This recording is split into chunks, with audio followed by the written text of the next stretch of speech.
အားလုံးပဲမင်္ဂလာပါရှင်ဒီနေ့မှာတော့မိုးရသည့်အေးအေးလေးနဲ့အိမ်မှာစက်သားဘူးကြီးချက်လေးချက်စားဖြစ်ပါတယ်ဒီလာတော့ဦးကြီးချက်မှာဖြစ်လို့စက်တကောင်ပုံထားပါတယ်ရှင်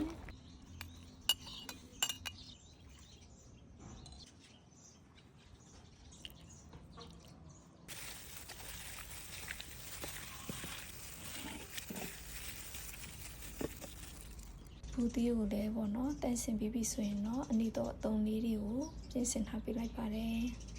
ဒီနေရာမှာလေးနေလို့ဆက်ဆက်ဆက်လို့ဆိုရင်စီဆောင်မှာထည့်ချင်လို့ပါနော်ဒီရရင်ဆက်ချင်တာအရင်ဆုံးသူ့ရဲ့စက်သားထဲမှာရှိတဲ့အရေးလေးထွက်လာအောင်လို့ပေါ့နော်အုပ်ဖုံးလေးနဲ့ပုတ်ပြီးတော့မှချက်ထားလိုက်ပါမယ်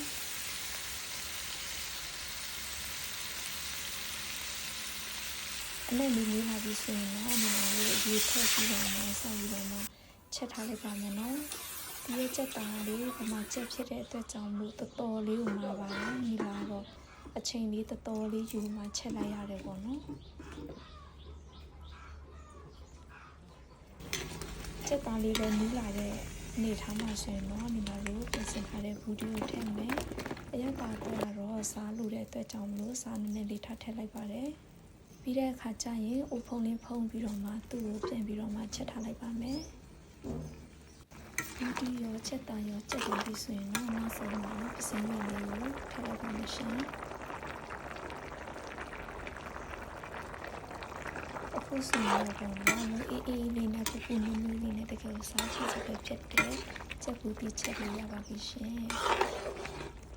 ဒီမှာတော့ဘောနော်အခုလိုချက်ပူပြီးချက်လေးဘာတွေနဲ့တွဲစားဖြစ်လဲဆိုရင်တော့ဘောနော်အိမ်မှာဆိုရင်မြို့တီစိန်ထောင်လေးနဲ့တွဲစားဖြစ်ပါတယ်ဒီလာရဲ့ဗီဒီယိုလေးကိုအစဆုံးကြည့်ရှုပေးတဲ့အတွက်အားလုံးကျေးဇူးတင်ပါတယ်ရှင်ဘိုင်ဘိုင်ပါ